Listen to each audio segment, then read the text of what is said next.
This is natural-sounding voice actor Roger Craig Smith, and you're listening to Scott Clark and the Gaming Outsider! That sounds normal, right? That's kind of how I talk, actually. What's happening, Goko? On this week's episode of the Gaming Outsider podcast, CB, Alyssa, and I talk about what video game properties we'd like to see get the theme park treatment like Mario has recently. News is a bit light this week, but you'll still hear us talk about composer Mick Gordon doing a good deed for the country of Ukraine. We've also got several new games to talk about, including a Monster Hunter-like game called Wild Hearts, an FMV game called 10 Dates, and the console version of Pinball FX, which finally dropped this week. I have some thoughts. This is the Gaming Outsider. Greetings, programs, and welcome to the Gaming Outsider, a video game podcast with a focus on our incredible community, which can be found at thegamingoutsider.com. It's Sunday, February... what is the date? 19th? I'm your host, Scott Clark, and joining me are my good friends. First off, the ever-lovely Miss Alyssa White. Alyssa, how are you? Thank you for that, and I am alive. Yeah? Well, you're looking radiant. Oh, thank you. I don't feel radiant. Well, you look it. Whatever you're doing, it's working. Keep it up.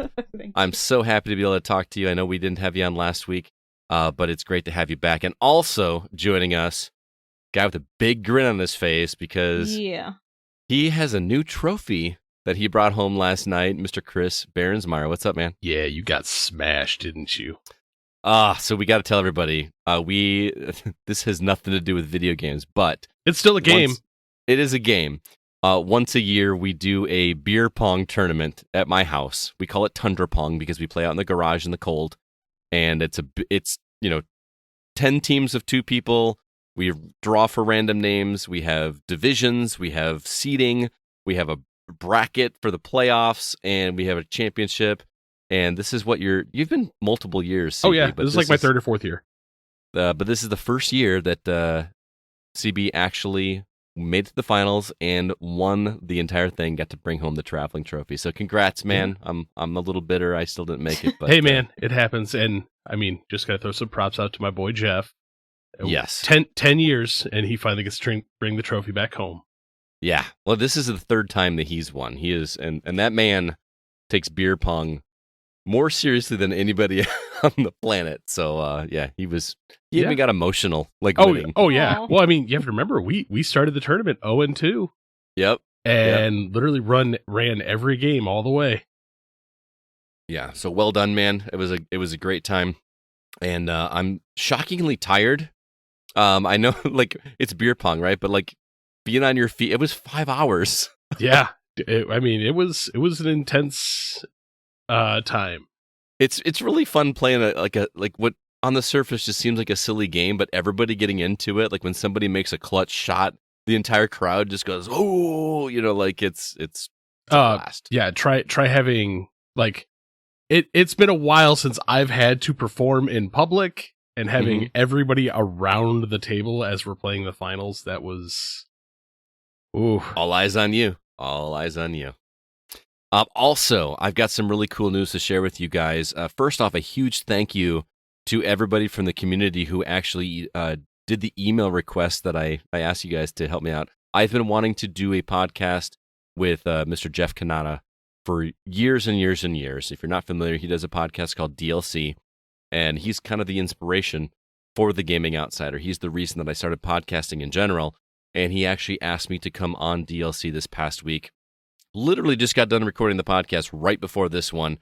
By the time you hear this episode, it will be up and live, so you can check it out. Again, the podcast is called DLC, and also there was Lana Bashinsky, who is first time I got to meet her as well. I had a lot of fun.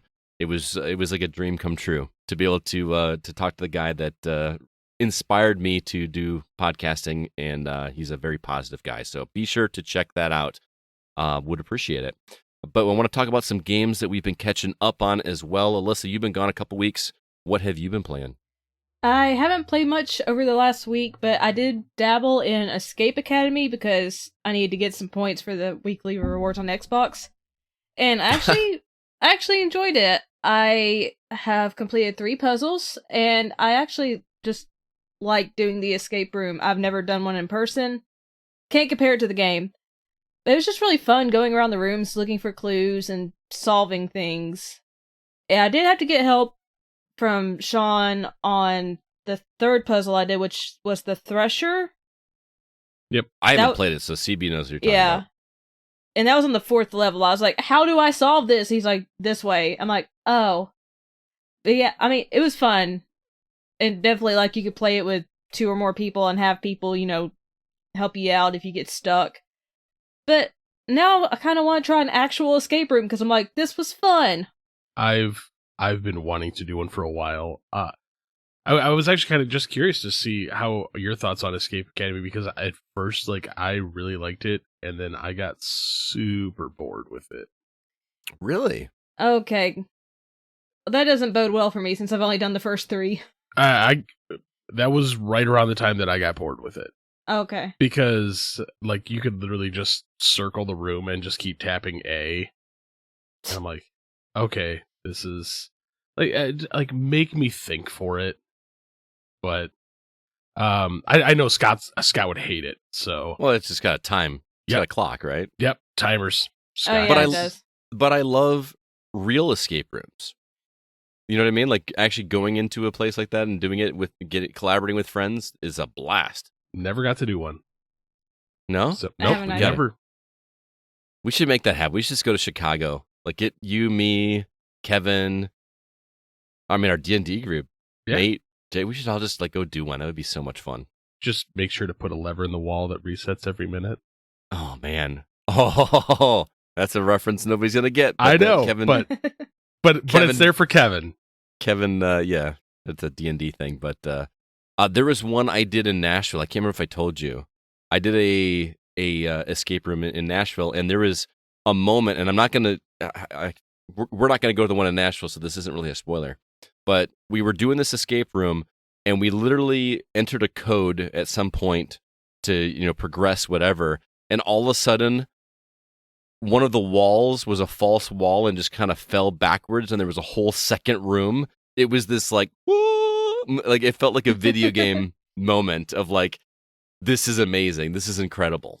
And I feel like escape rooms actually are a great, how like if you work in a corporate career, they always do like team building activities or something. Yeah. Escape rooms would be like a great team building activity. Like seriously, like there's one in that same escape room where there is these puzzle pieces that you have to put together, but they put them inside a giant kick drum, and you can't see them. You put your hands in like these 2 holes, and you can manipulate the pieces, but you can't see what you're doing because it's inside a drum. So somebody else has to be in the other room looking at a camera that's pointing down inside the drum to see what the pieces are, and you have to like tell them how to put the pieces together like that stuff is just so brilliant to me. And I wish we had one a little bit closer. We used to have one here in Rockford, CB. There was over by my house. There was 2. Yeah, because they did the one at Laser Quest as well. Okay, there was one in the it's by my house. Nobody cares where it is in our here, but we'll talk about it anyway. Escape Academy. Alyssa, what else have you been playing?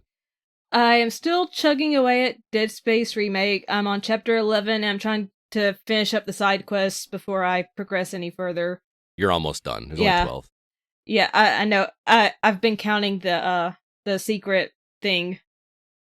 Oh, but yeah. I also went back to the break room to do that little thing you told me about. I looked up the specific combo, and so did I. Listening to the version of Wellerman they have is just it's so great. It was. Yeah, I did the same thing. Actually, I missed that room the first time, but since in the game you can kind of backtrack, I was able to go back to it and do it. And I was like, there's actually 3 in that room. There's 3 things you can do there. Yeah, another one gets you a text log, and another one gets you 2 nodes you can use at a workbench. Yep, which I had way too many nodes by the end of the game, but... Yeah, try beating the game on New Game Plus. Yeah. And you're just like, oh, I can't do anything with these nodes. Yeah, it's... Well, I mean, you can start upgrading them. Because I did my first run. Actually, Alyssa, I beat it on Thursday as well. We had a snow day here. We had some, I'll say, poor weather. Yeah, it was definitely not. Snow day. They literally called the snow day before there was any snow on the ground or it hadn't even started. And then we got like 5 inches of snow. It would have been totally fine. But anyway, I had the day off, so I was able to finish Dead Space as well. And Or I finished it. You said you're still 2 chapters away, but those last 2 Yeah. chapters I feel like fly by, and they're so good. I did complete the side missions like you did, Alyssa. Wasn't that like a really cool way to tell this story? Oh, it is. And I do have to say, it took me forever to find the ore storage room. I finally had to cave and look on YouTube, and I'm like, it was right there. The what storage room? Ore storage, because my little, like, when you press right thumbstick in, it gives you a line to follow. It always Yeah. take me back to the tram. It wouldn't show me to that room. So then I looked on YouTube, and it's like, it's right here. I'm like, Well, in the side missions log, you can actually set that as your waypoint. oh, I did, and it's still. I guess my game glitched. I Yeah. don't know. Yeah, there's some glitches with a couple of them that will happen on the maps. Interesting. So I spent about 2 hours looking for ore storage just to have it be right there. Because That's funny. my little, I forget what it's called, but the little checkpoint, or not checkpoint, We call it your bread trail, your the breadcrumb bread trail kept telling me to go to the tram. I'm like, it's not in the tram though. Like, I am in where funny. I'm supposed to be at. Now, CB, to your point about doing the New Game Plus, I started it just because I wanted to. I can't remember what I wanted to find out, but doing the New Game Plus, and I did bump it to hard. That jump from normal to hard, you would think doing New Game Plus, I'd be like wrecking the first few enemies. I was not. It's hard. Scrub. I'm good at Dead Space, man. I'm I'm just saying, like how many hit points they take is considering crazy. my second run through was the plasma cutter only run. See, I did Plasma yeah. Cutter only first. So now I can actually go spend all those points, all those nodes that I had. Well, no, because I can upgrade the suit, because the New Game Plus gives you the level 7 suit. Yeah. So I can actually go upgrade Which- that first. Have you seen what it looks like? Uh-uh. I hate it. Really? It looks dumb. I don't know. Did you see the ones that you get, like with the bonus content that you can Those? get in there? But the level 7 suit looks dumb. I don't know, man. The one with like the 2 hands on the head, like horns, Nope. looks pretty stupid. Doesn't I will tell you right now, the level 7 suit doesn't even look like an Isaac Clarke suit. All right, I'm gonna have to go see what that is now. It actually made me angry. What? Why? What is it? What does it look like? So the guys that like break in from the other ship, Yeah, the What's it called? Marines, yeah. looks like their suits. Oh, So it's like this black helmet and it's all white, but it's all like sleek and futuristic. that It doesn't doesn't seem engineerish at all. it doesn't look anything like the traditional Isaac Clarke suit. And I'm like, Hmm. I saw it and I'm like, nope, switch it to a different look.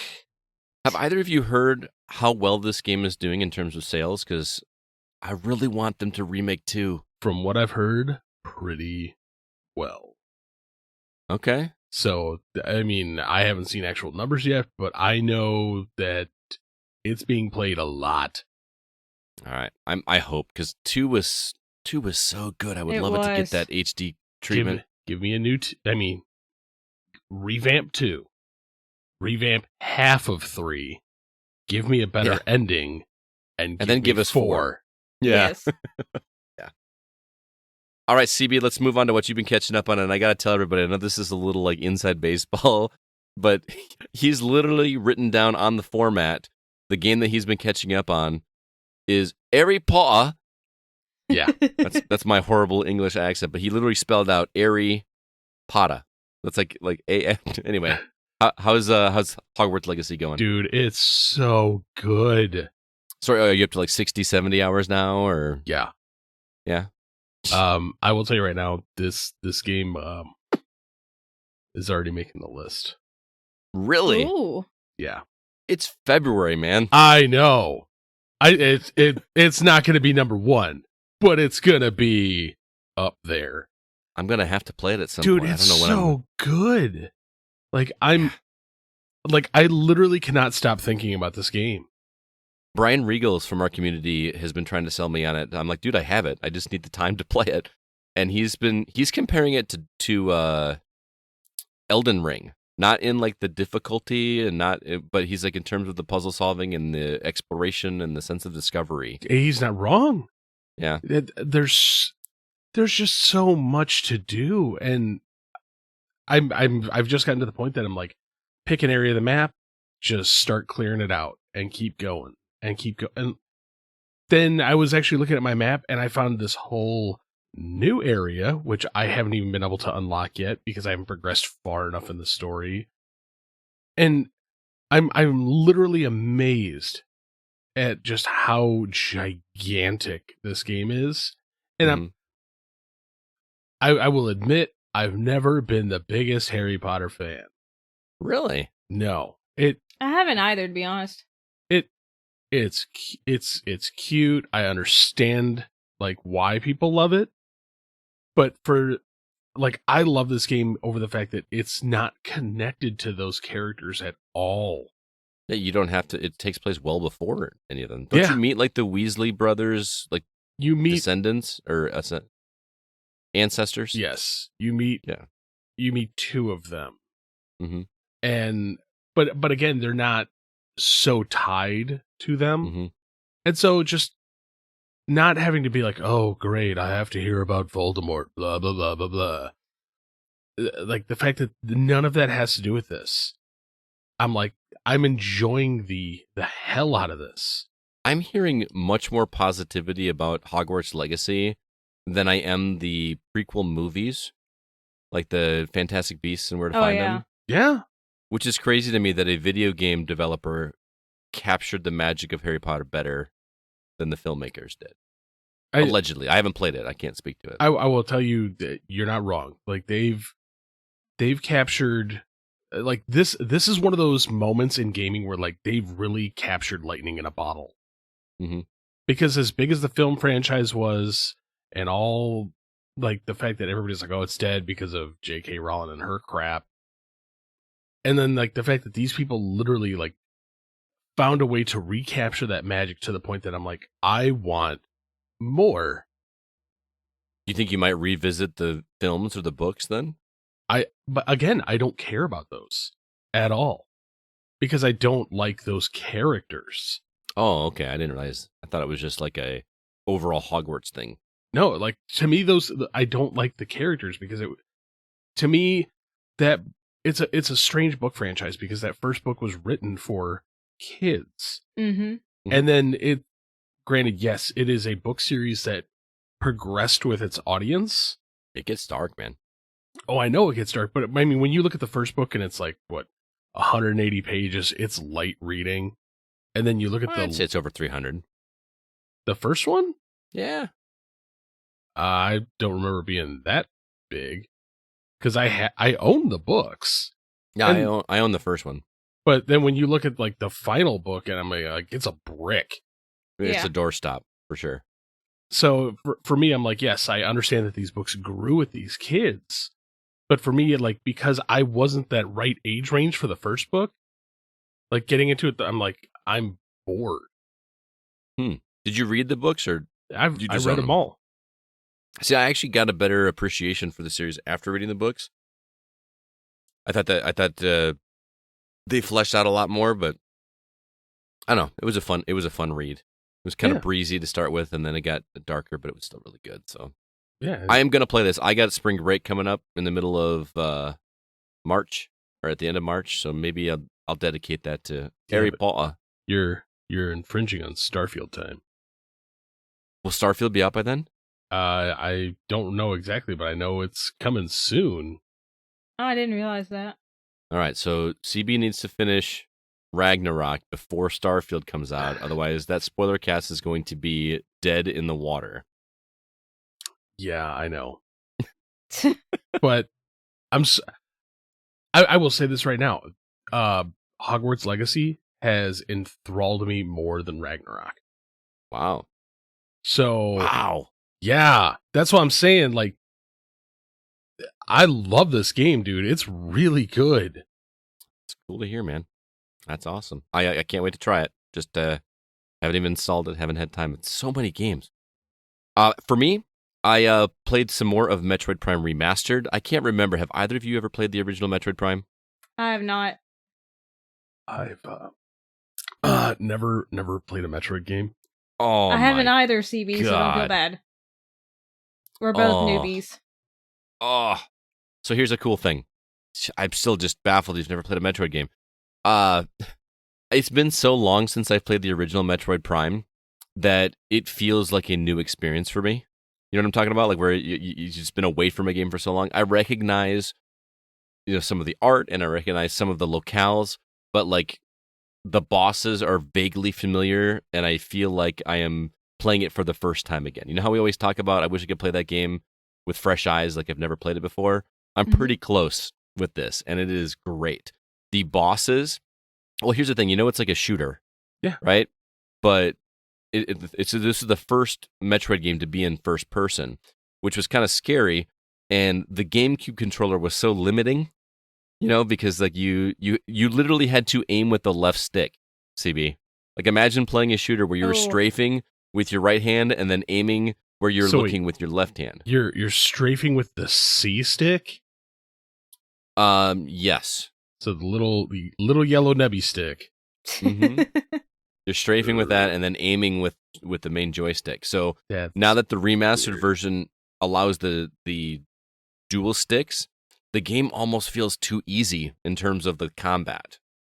I listened to a podcast. Actually, I was listening to DLC last week, and Christian Spicer on that episode said that a podcast he listened to compared Metroid Prime to Metroid Dread. And he said that Metroid Dread was Samus as the warrior, whereas Metroid Prime is Samus as the scientist. Because this game is more about exploration and scanning enemies and scanning items and learning about where you are. And the combat is there, but it's very minimal. And then the bosses, you're going to laugh at me, but the bosses feel like 3D Zelda bosses. Like you're always using whatever new item you acquired to defeat that boss. And it's great.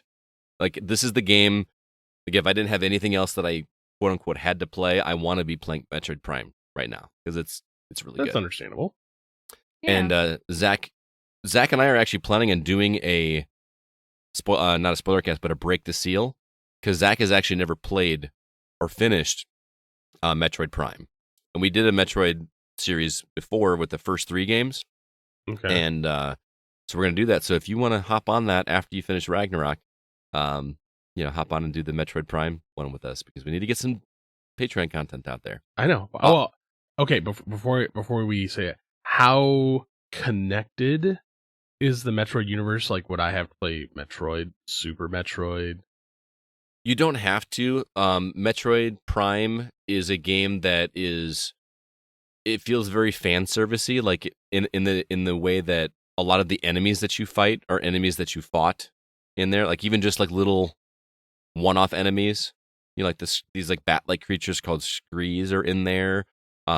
These little, it's just cool to kind of study them and look at them and be like, I've seen that character or that enemy in 2D for the past 20 years, and now I'm seeing it in 3D. It's just really cool. Okay. But, I mean, the story is, I would say if you were going to play Metroid, Super Metroid, I would say play the first Metroid first. Like Okay. you have Zero Mission. I own all the Metroid games. I honestly, Zero Mission would be a great place to start. That's a nice short game. You can get through that in like 6 or 7 hours. It's a remake of the original Metroid. But they've bumped everything up to make it look better and make it play better. And I still think then you could actually play Metroid 2. That they made a Switch version of that, right? Samus Returned. They remade Metroid 2. Yeah. That's fantastic. And then hop into Super Metroid. Okay. I'm waiting for them to remake Super Metroid because in my mind, Super Metroid is still the best game in the series. So good. Oh man, I completely forgot. We missed a piece of news, man. What? We did? Legend of Dragoon is coming. Wait, It what? is? Yes, by the end of this month, Legend of Dragoon will be available digitally on PS4 and PS5. Like the original? Yeah. Or- man, that game's not going to look great. I don't You know that. care. and on top of that, there is stuff actually in talks that they're going to be remastering it. That was the first game I remember having active like timed, like where you have to do a timing thing to hit an attack or whatever. Yeah. So like, dude, I can't believe, because I just read the news about it this morning. So I don't even remember the story. I remember really liking it, but I never finished it. So that would be a good one to do. Also, I played some more Vampire Survivors. They got some new content that came out, so I re-downloaded it. It's basically just 3 achievements. I have not completed any of the 3 because it's getting tough, but I got that. And then also, I played some more Gears 2 with Joel from my Borderlands group. Dude, it is so much fun playing an older game like that has co-op with somebody that's never played it before. You know what I mean? Like he's experiencing this for the first time. He's seeing, I don't know how to say this without spoiling it, but the thing that happens at the end of Act 3 with Dom, he got to experience. I got to be there with someone that's experiencing that for the first time. It's really great. That game is so good, man. Like just the atmosphere and the one-liners and everything are just so great. We're gonna go through the whole series, I think. That's like he and I. That's a game that I would love to see get the spit shine polish. Oh, me too. Yeah, like just the Master Chief collection of. Just give me that trilogy. Just make it party. Dude, it looks pretty good. I mean, it looks like a 360 game, but it looks pretty good. Yeah, but give me the original trilogy in that Gears 5 engine. Well, here's what's cool, CB. Like, you could join us because after Gears 2, Gears 3 started doing 4-player online co-op. So we could actually do a 4-player and go through and play that game together. And then he's never played Judgment, obviously. He's never played 4. I didn't like Judgment. It wasn't great. It was kind of like the redheaded stepchild of the series. Yeah, I didn't play that one either. Oh, I get it now, CB. I'm sorry. It still works just as well. They do an interesting thing with the story where you're, like the Gears are on trial, and then you're telling the backstory. Like Baird is telling the story from his perspective, which is kind of cool. So, anyway, Gears 2. Looking forward to. I remember Gears 3 being real good too. Some of the scope, that original trilogy, man. It's real good. Like 4 and 5 were good, but they were more. Great. They were more like they looked better. Yeah. But the newness had kind of worn off. Like, but even by Gears 3, those mechanics still felt awesome and everything. But I'm still waiting for any news about Gears 6, man. Yeah, where's that? And speaking of Microsoft, I was thinking about Senua's where is that? There's grumblings. Grumblings. So it may be here before the end of the year. Fingers crossed. I hope so. I may have to go through and play the first one again. I just didn't like the gameplay in that game. But anyway, let's jump into the week's news.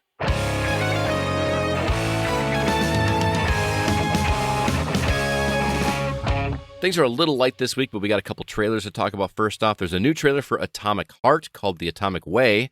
It actually features Jensen Ackles. And we got a movie trailer for the movie Tetris, which releases on March 31st on Apple TV. Also, speaking of Hogwarts Legacy, apparently there are no plans for any DLC for that game, but there are plans for a new Civilization game, as it's been officially announced by Firaxis. And Valheim's Xbox version will be available on Game Pass on day 1.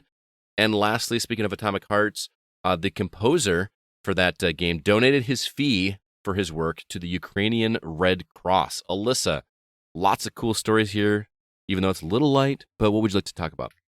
Atomic Hearts composer donating his fee to the Ukrainian Red Cross, because I think that's really admirable. How cool is that? Yeah. It is. Yeah. People are probably aware. I mean, I know we've been talking about controversy with Hogwarts Legacy, but there's also some controversy surrounding Atomic Heart because the developer is in Russia.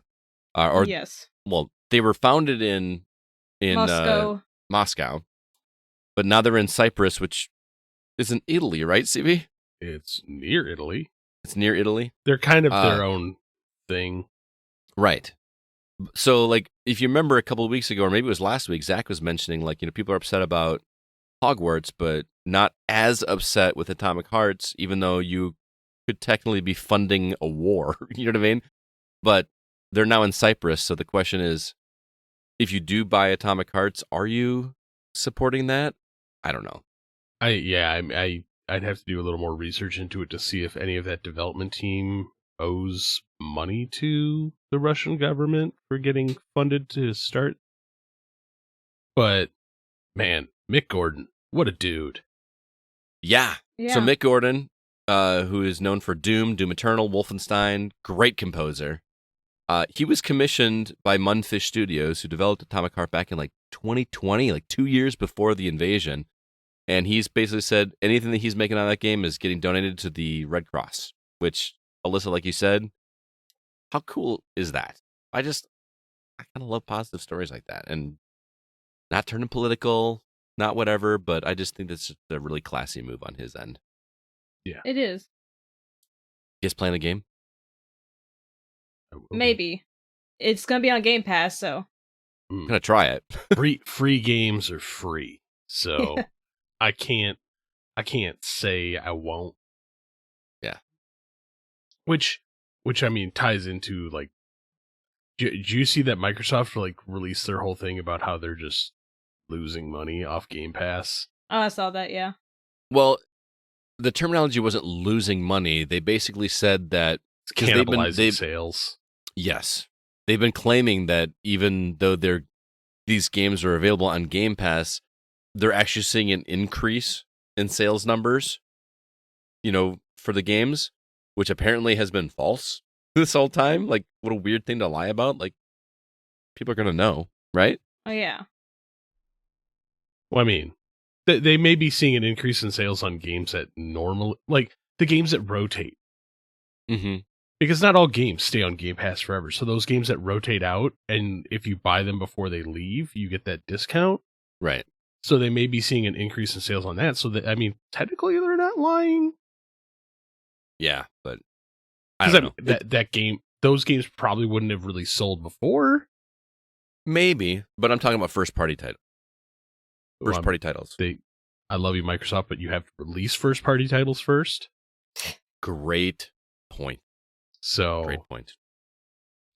So yeah, I'm glad that you wanted to talk about that one too, Alyssa, because I was it feels like a one-off story, like nobody's really talking about it.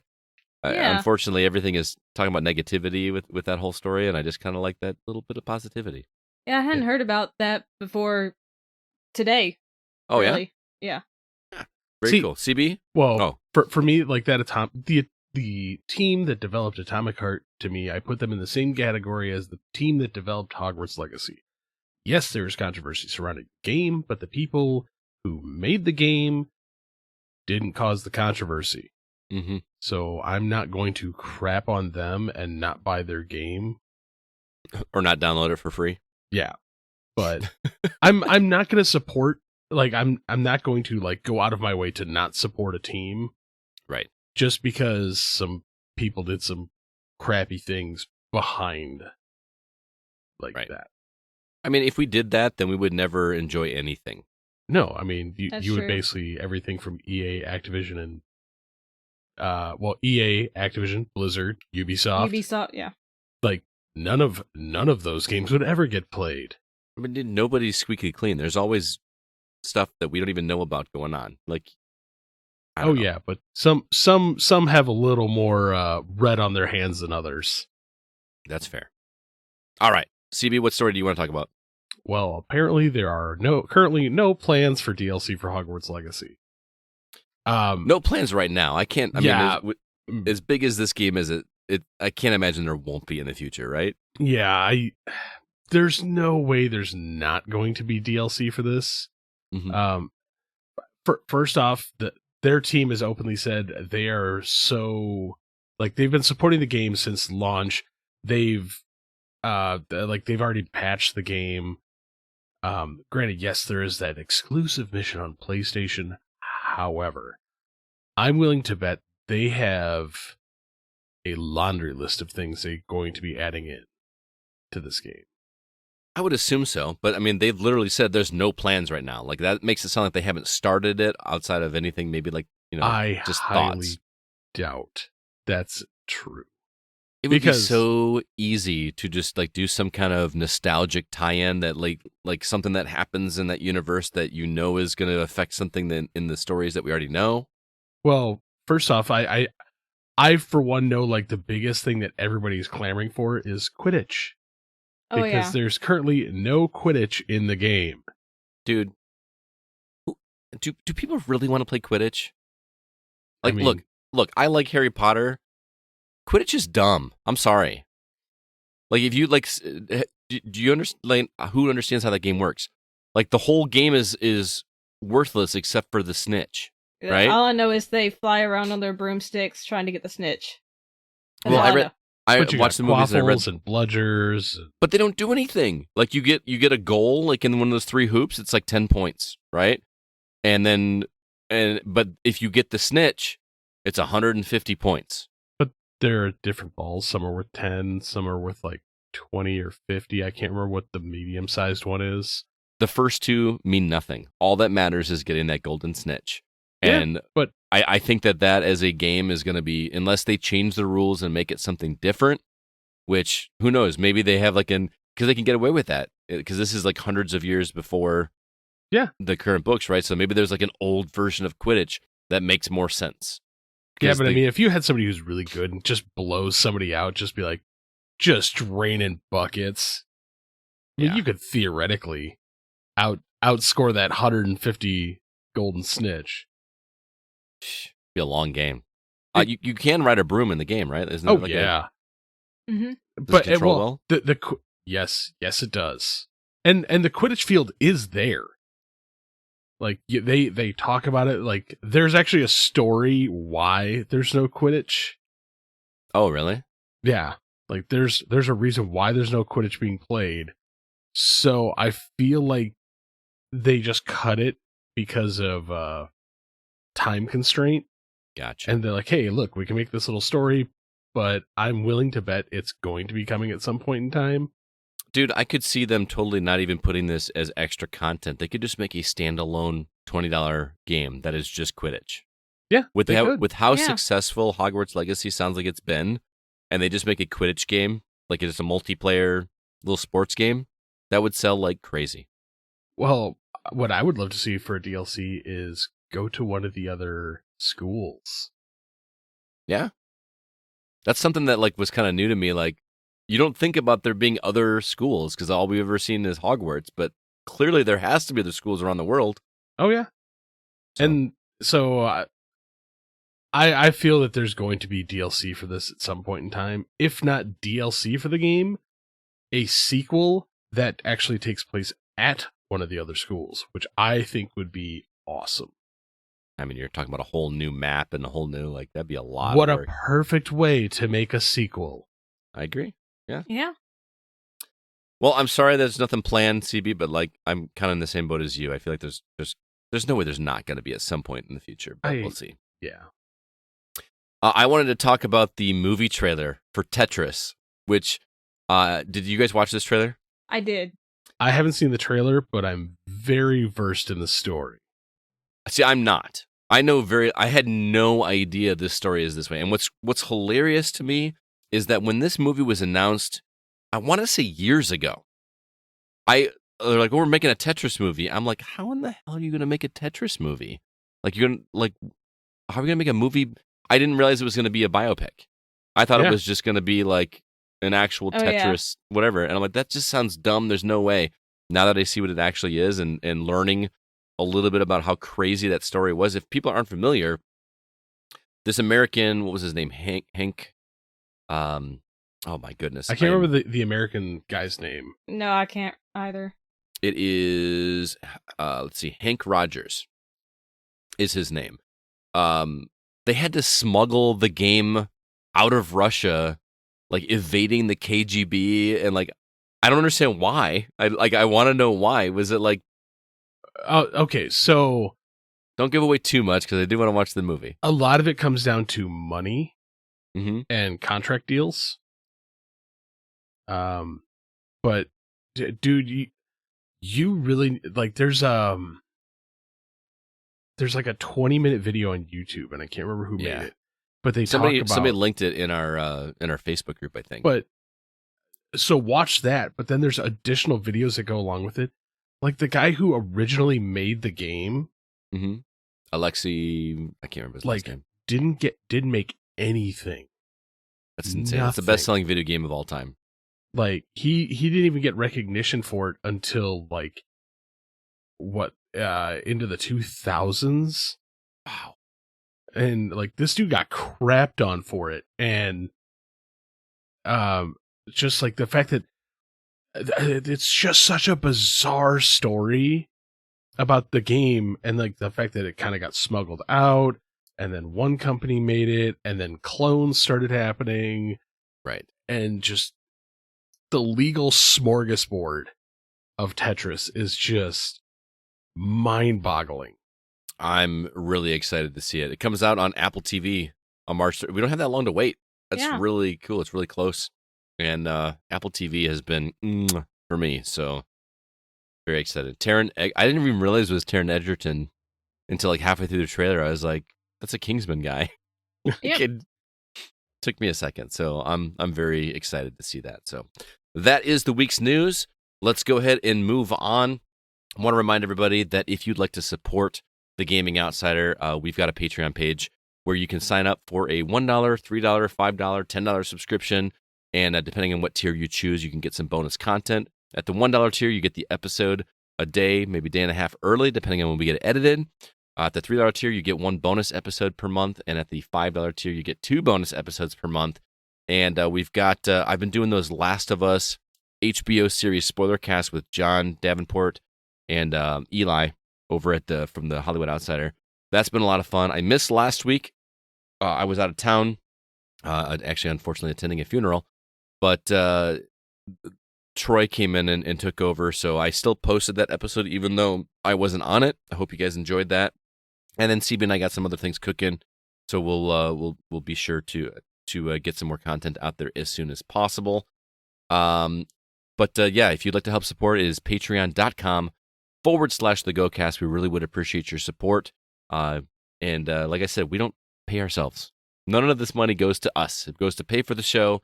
It goes to purchase games that we review, and then we turn around and give them back to you guys. And apparently they've been passing around. The games are just being passed around, which is really awesome of our community to do. I haven't told you this, CB. One of our listeners sent me back a copy of Modern Warfare 2 on PS5, so I can play that campaign, and then I'm going to pass it on to somebody else. So I need to get on that list. Yeah, you want to get on that list? Oh yeah, I want to play it. Okay. I think I got one other person ahead of me, and then we'll have them send it to you and just kind of keep it going. Yay! I want to play the campaign, but I want to pay $70 for it. So yeah, same here. Our community is pretty awesome that way. So let's go ahead now and jump into the new games that we've been playing.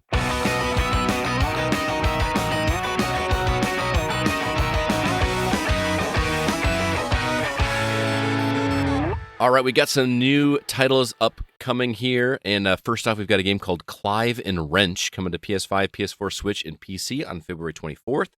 Kirby's Return to Dreamland Deluxe is coming to Switch on February 24th. That was originally I believe it was a Wii U game, if I'm not mistaken. No, it was a Wii game, wasn't it? Octopath Traveler 2 coming to PS5, PS4, Switch, and PC on February 24th.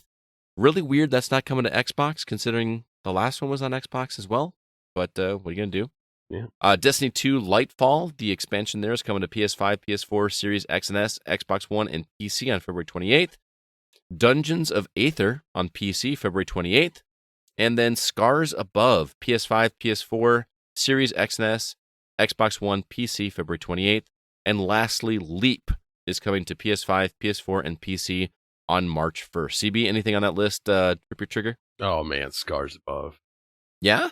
Yeah, I want to play. You want to tell everybody what it is? Looks like a monster shooter. A monster shooter, like Aliens? Yeah. Elite?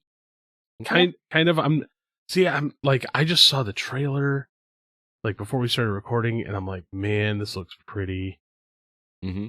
And I want to shoot things that are big and scary, because that's what I like to do. Granted, at the same time, though, like, Return to Dreamland still kind of trips my triggers because I want mini games. That's the one that's on my list, just because I feel like that it would be a great, after drinking some beers, and playing with you guys on the D&D group. Some more ace angler action. Oh my goodness. Some of the times I've had playing with you and Kevin and Jacob and Nate, we have laughed really hard, and that just feels like I feel like if we all pitched in and just bought a copy of that game, it would be worth it. Like, yeah. What about you, Alyssa? Scars Above definitely intrigued me. Like CB said, it looks very pretty. The main character kind of resembles Lara Croft, at least from behind, I noticed. Yeah. But yeah, it's a third-person shooter. Kind of looks like it's challenging. Maybe got some Dark Souls-esque combat, maybe, from the trailer. But yeah, it looks intriguing. Nice. It's a pretty light list, but I'm okay with that because I have so many games to catch up on right now. Oh, me too. It really weirds me out when I hear people talk about like that. I just don't have anything to play. There's something out there for everybody. I just don't. I've still got so many games that I haven't even touched. Oh, me too. I know. I haven't even installed Hogwarts Legacy. Like that's. I haven't either, and I've got access to it. Yeah, so. Same here. So Scott, you've been playing Wild Hearts, which looks very Monster Hunter-esque, but also like its own unique thing. Yeah, I've only dabbled in Monster Hunter, so in the fact that you were, hunting giant monsters, that's kind of like the main crux of the game. Mm-hmm. Yes. I will say, and CB, don't cringe when I say this, but they've mixed in what I'm describing as Fortnite. Ugh, gross. It's not a battle royale. But what I'm saying, what you're given this ability to be able to conjure things out of thin air. Oh, I saw that in the trailer. Yeah. Yeah. So, one of the first thing that you learn to conjure are these blocks. So it's like got this building mechanic, and so when you're fighting the monsters, you can attack them with your melee. You get a bow eventually, but you start attacking with melee, and when you attack, you do like 10, 12 damage, something like that. But if you stack 3 blocks on top of each other, climb up on top of it, and you attack from the air, you do like 250 damage instead. So, and there's other things that you can conjure. There's like a spring mechanic that like you get this little pad and it springs you forward. I haven't really figured out how that's super useful in a fight. Maybe it's a traversal thing, like to access new areas. But yeah, it has this character customization where you make a character, which I usually skip those. I'm not a big character guy, whatever. I should show you my character sometime, CB. I swear I tried to make it look like me, and it looks more like Robert Patrick from Terminator 2. I want to see this. I'll have to take a screenshot and show it to you. I can see it a little. Oh, you mean me? Like I look like Patrick? Maybe. Yeah.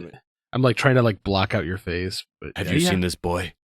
If I squint, yeah. Yeah. Okay. So I did some of that, but it takes a while to get going because the tutorial is not gonna say in depth, but like there's a lot of dialogue. You're talking to this old man at a campfire for what seems like a really long time. Old man at campfires. Right. It's dangerous to go alone. Take this. You rescue a girl at this camp, and one of the things you're able to conjure is you can conjure a campfire and a workbench, and so I've upgraded my equipment, and there is a lot of moving parts in terms of upgrading equipment and choosing which weapons you want to use and all that. I feel like there's a lot going on that I feel where people that are experienced with Monster Hunter are going to feel right at home, but considering this is it's not technically my first Monster Hunter game, but the first one I'm actually giving a really fair shot. Mm-hmm. They're going to feel right at home, whereas I'm still learning as I go. I don't know that I would play this game. I would continue playing this game if it weren't for one feature, which apparently is a feature in some of the other Monster Hunter games that I wasn't aware, is that it has online co-op. So the idea of teaming up with 2 other people to take down monsters together and progress through the story, that sounds awesome to me. I don't know if you can actually do it with friends. They do the not Dark Souls, but the Elden Ring thing where you can like summon in people or whatever, just random people, which would not be nearly as fun as like coordinating with somebody and chatting with them and doing that. So I'm going to keep going because I want to have that aspect of it. And actually, I was talking on the DLC podcast that I was on earlier today. Lana actually offered to play the game with me because she's a huge Monster Hunter fan, and said she might kind of guide me through it and be like my Sherpa. Oh, that's cool. So now we know the real reason. Yeah. Well, I've got someone to help me do it. Someone that can. I like the fact that, once again, like, you're going to give a Monster Hunter clone more of a fair shake than Pokemon. I tried Pokemon, man. I could not. Like, one of the biggest franchises like, in the world. I know, but and like, you're like, no. If I had more time, Pokemon would be perfect for me, right? I was gonna say, I think also with Pokemon, it's a lot of nostalgia also. Right. Because if you grow up playing it, you're more used to the mechanics and you're kind of already entrenched in this universe. Whereas someone that hasn't played it during childhood and they're just thrown into it, they're like, what's going on? Right. Yeah, I mean, that, and the kids nowadays are into it because it's a kid. I know you love Pokemon, CB, but honestly, it's geared towards kids, right? I just love the fact that you just like made yourself into such an old man. I know, dude. The kids these days. I did say kids these days. As soon as I said that, I was like, to pull it back. I wanted to pull it back, but I say kids these days as well, and I'm 30, so don't worry. So yeah, Wild Hearts. I'm playing on PS5, but it is available on Xbox and PC as well, and it's got cross-platform support. So I've been talking to Joel, my one of my Borderlands buddies, and Gears 2 buddies. He's really been digging the Monster Hunter that was released on Game Pass recently, and he's been trying to get me to play that with him. And I'm like, well, why don't you come play this one with me? So might jump in with him as well. I'll probably report back on it more, but I am enjoying it. It looks pretty. It's very Japanese. I love katana blades. I don't know how to play them. Like, when you're fighting a giant monster, your natural inclination is just to run up to it and start stabby stab. Yeah. And I don't feel like that's going to work for a lot of these monsters. It didn't for the first monster that I fought. It did at the beginning, but then I had to, climb on top of these crates and figure out a new way to attack. And I got a lot to learn. So it's definitely going to be a learning experience for me, but I am enjoying the early bits that I've played it. So yeah, Wild Hearts. Alyssa, you have been playing 10 Dates, which, again, you are our resident FMV person, apparently, when CB's not around. Tell us about this one. I know it's a sequel to 5 Dates, correct? It is, but I have not played 5 Dates. Okay. So do you know if there's, like, same characters, or is it just, like, a spiritual successor, like, same model, just different characters? I believe it's a spiritual successor. I don't think there's anything that overlaps, because in this game, you have the choice of either playing as Misha or Ryan. I've played through Misha's campaign. I'm going to play through Ryan's before I write my review. But you do have that choice. And I believe in 5 Days, you only play as one guy. So this time you get a choice of who you want to play as. And it's just really interesting. It is definitely a romantic comedy. So if you're not into that, this game's not going to be for you. Mm-hmm. But it's really well done.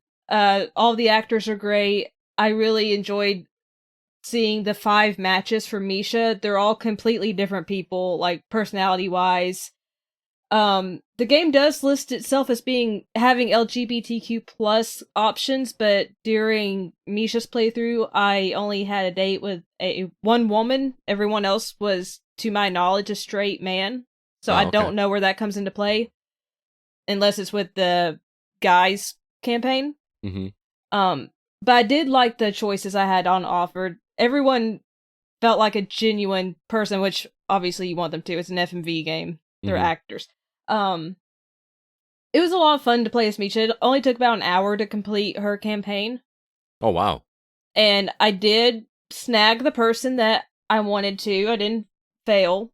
Nice. I just wanted the most natural responses, which this game does have a feature that if you wanted to, land that certain character's outcome, it tells you exactly what you need to do. What? Which I feel like that kind of is like... kind of ruins it a little. Yeah. Because there are certain options and choices which you are timed during the choice selection unless you enable streamer mode where you can pause. which if you're streaming, your audience can help you choose, but it also, if you don't like having time sections, you can kind of ruminate on what choice you want.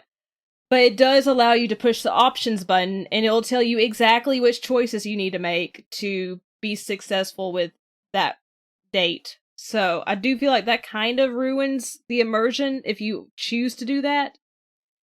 And the game doesn't actually tell you that that's why it's doing it. It just says to check your compatibility with characters, press the options button, and when you do it, it pulls up this whole checklist. I'm like, no, close it. Does not want. I'm like, I don't need to know my connection with the person if it's going to tell me what I need to achieve to get the good ending. That really bothers me. Yeah, I wish they hadn't done that. I mean, at that point, it's just a movie. It's even less than that. Like, because it spoils any sort of thought process to survive. Like the thought process is just gone. I could see that being an option, like after you play through like one or two runs like if you or whatever. Wanted to just get through the rest of the other 5 characters you haven't gone through. But like during your first playthrough, it's like, oh, here's 5 things I need to do to get the good ending for this character. It was just a little bit immersion breaking. Yeah, that just bothers me so much. A little bit too. I mean, I still would play it just to see it, and I have to assume that those kinds of games are easy achievements too. So oh yeah, super easy. Yeah, but as you go along. But that was the bunker or some of the other FMV games. Like that was the fun part, was having those branching paths that you kind of have to figure out. Right. Yeah. And then now it's like, oh yeah, just go ahead and hit that options button, and we'll tell you how to do it. Alyssa, talk to me about the acting a little bit, because I recognized one face. I actually kind of was having a throwback. The girl that played Bianca from 10 Things I Hate About You is in this game. Oh, I'm trying to remember. I've seen 10 Things About You. I just can't remember Bianca. Bianca was the sister that wanted to date, but her older sister, it was because 10 Things I Hate About You is basically a retelling of Taming of the Shrew, right? So there were the 2 sisters. The older sister had no interest in dating. The younger sister really wanted to date, but the dad would only let the younger sister date if the older sister dated. Bianca was the younger sister. She might appear on the guys campaign. I'm not sure. Okay, I didn't realize that there was a guys and a girls campaign. So yes, that's my bad. You can either choose to play as Misha the woman or Ryan the man. Gotcha. Okay. So maybe you didn't even see this character. No, but I am planning to play Ryan's portion as well. I'd be curious, because I haven't seen her in anything ever since 10 Things I Hate About You, but that's like such a staple from my like early 20s or whenever that. It's a great movie. She plays a character named Kathleen. You haven't seen Kathleen yet? No, she must be on Ryan's campaign. Okay. Yeah, I'd be curious, because I like her IMDb. I'm looking at her IMDb right now. Yeah. I never would have recognized this as her, because she was literally a teenager in that game, and she's obviously an adult now. So I've never seen her in any other movie besides that one, or at least I didn't recognize her. So I'll definitely keep an eye out, and I'll try to screenshot it and send it to you when I see Kathleen pop up. Awesome. But the acting is really good, and I did recognize Misha. She was in season 2, I believe, of Outlander, which I'm a huge fan of. Mm-hmm. So I'm like, oh, that's Rosie Day, which I think that's just a cool name. Beside the point. But yeah, I recognize Misha. I didn't recognize any of her dates, though. But I know the cast has people from The Witcher and Doctor Who. Bunch of great shows that I'm a fan of. I just don't recognize these actors, but they do a great job. Nice. So like everything feels natural. I do recommend it. I would say just do not push the options button. Yeah. Don't do it. Play it naturally. Enjoy it. Yeah. Just go with what you feel like, and if there are some characters you're naturally gonna be like, ugh, towards. I was purposely trying to push them away, and for some reason I kept getting successful with them. I'm like, no. So I was like, maybe I need to be more rude. I was choosing like the middle option, because I was like, I don't want to be too much of a jerk, but I'm not trying to encourage them, but it still worked. I'm like, I gotta just be full rude on these people I don't like in this game, but You don't have a mean streak bone in your body, Alyssa. I can't even be mean to fictional characters, which Yeah. You're about as menacing as a Backstreet Boy.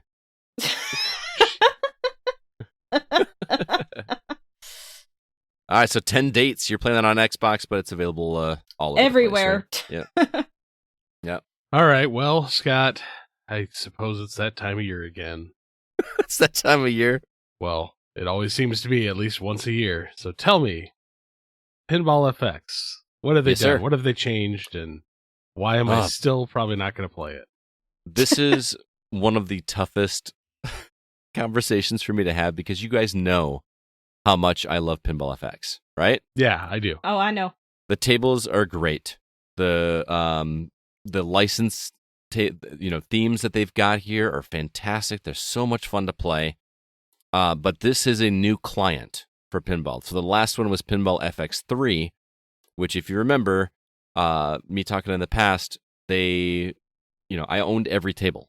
Yep, There were 99 tables on Pinball FX3. Got It's nuts. 99 tables And yeah. yeah. And 181. I'm trying to figure out. Yeah, I was like, clean way to do that. I kind of lost my train of thought on that one. But the problem is that you can't bring the old tables that you purchased on Pinball FX3 to the new client. So if you want to play them on Pinball FX, which is like a rebranding, they just, instead of going Pinball FX4, they just started over and said Pinball FX. You can't bring them over. That's something you were able to do between 2 and 3.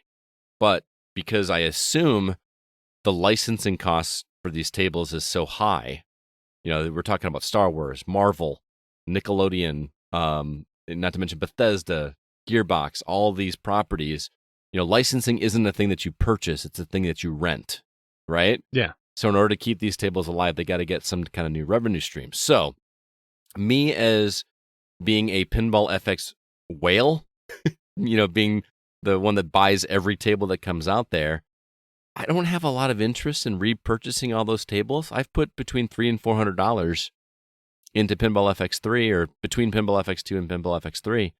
I don't have a whole lot of incentive to go buy these. You can still buy them, but what they've done different with this iteration of Pinball FX is they've offered a subscription service called the Pinball Pass, where you can get almost all of the tables available for like a monthly fee. That monthly fee, I cannot remember the monthly cost, but I will tell you that a year subscription is $100. That feels So, dirty. $100 to have access to all these tables. I feel like I saw in a trailer it said $15 a month, which That would sounded track, outrageous to me. Yeah, considering I can get Apple TV for $5 a month. Mm-hmm. You know what I mean? And there's not even like a trial. You can't like get like a 10-day trial or something like that. They do offer trials of the individual tables, so you can, because the client is free, right? You can just download the Pinball FX client. They give you one table for free, even if you don't pay anything. And then everything after that is you can play a trial of the table for like, I don't know, 20 minutes or something. I can't remember exactly how far. And then if you want buy it, you can buy it. How much does a table cost? It depends on the table, depends on which license you're looking at. Usually they come in packs of like 3 or 5 tables. Back in the Pinball FX3 days, they were about $10 for 3 tables, or for the really high-end ones, it was $15. So like for Star Wars, it's usually like you're paying $15. So you're basically paying $5 a piece. But Zen has basically said, yeah, we're probably going to be raising the prices on these in the future as well. So Ew. it's a little frustrating, and I'm gonna be perfectly transparent with you guys, including the listeners. I have been provided codes for some of the new tables, and I've been given a code for the annual subscription. So I'm able to go in and try these out. But I'm struggling to find the incentive to hop on the new client with what's available. Now, and that's where I want to get into what is available. There is a new physics engine.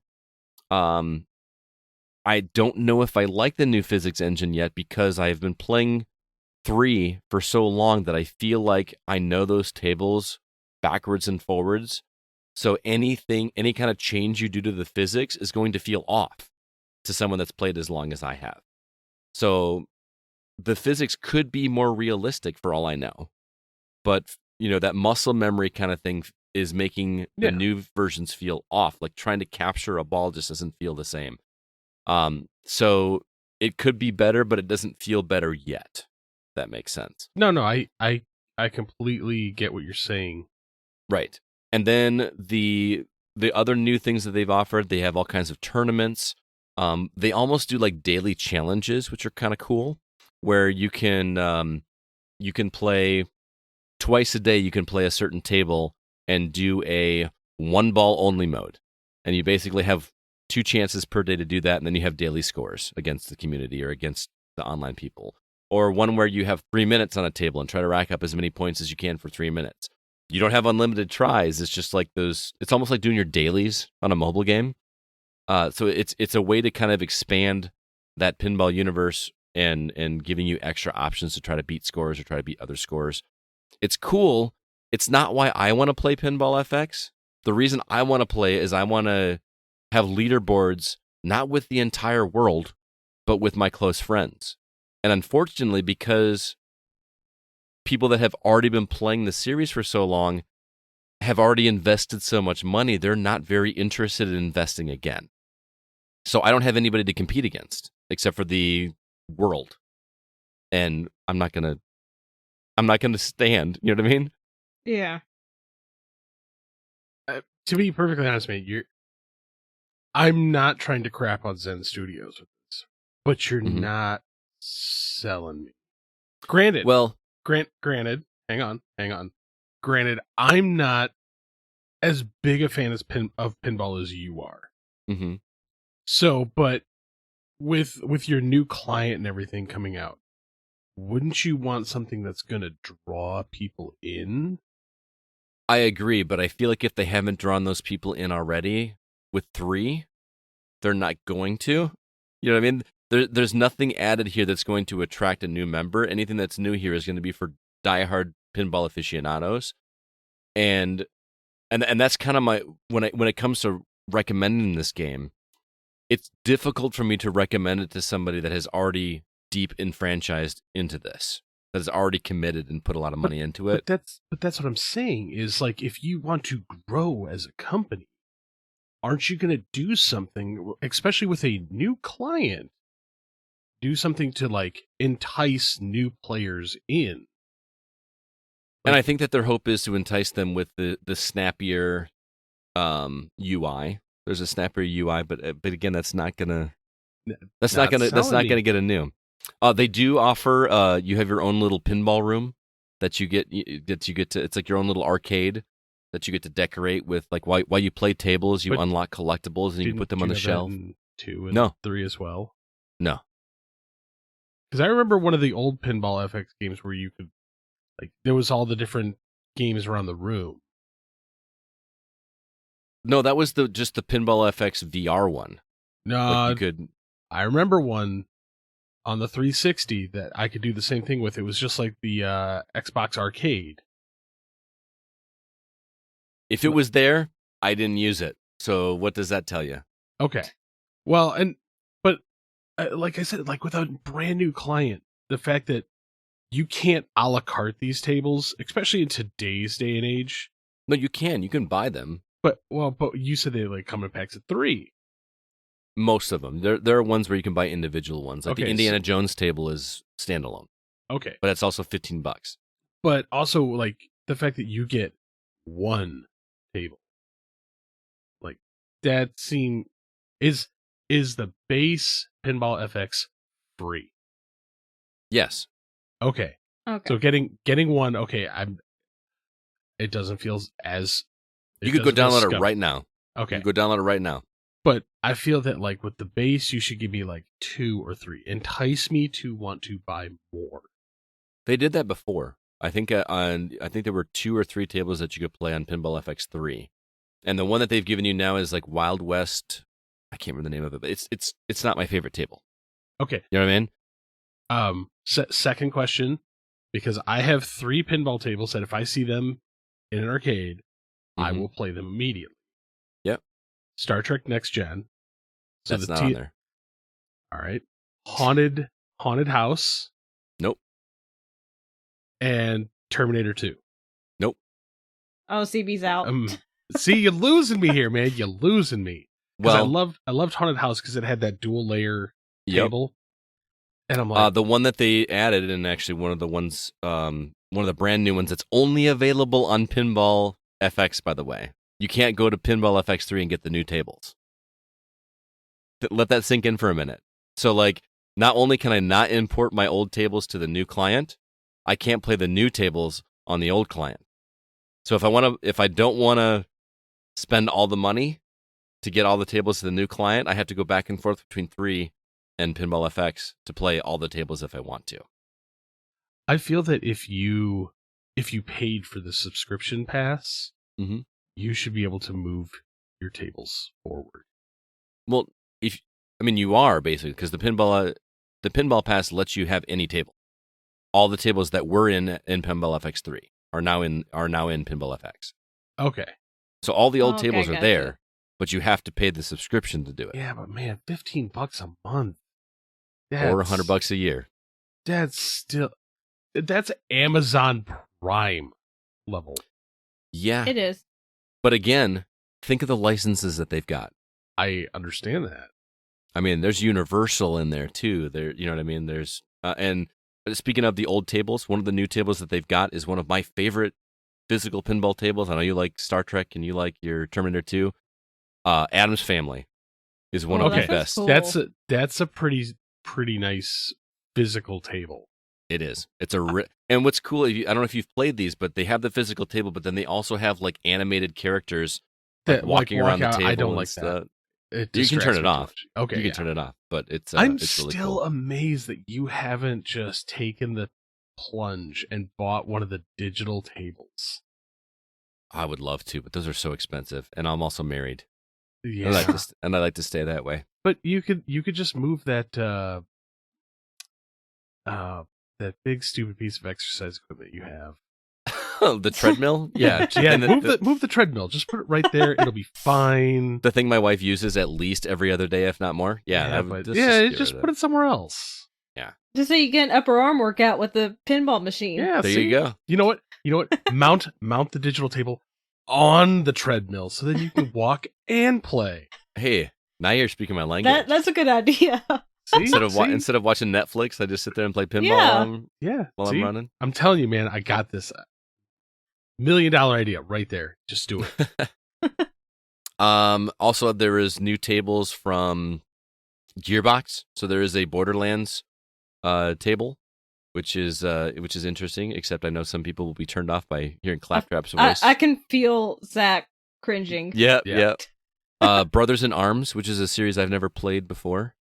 And oh man, there's a space themed one that I only played it once. It was another one that I was not familiar with. Oh, if you say like the new Space Jam, I immediately have no interest anymore.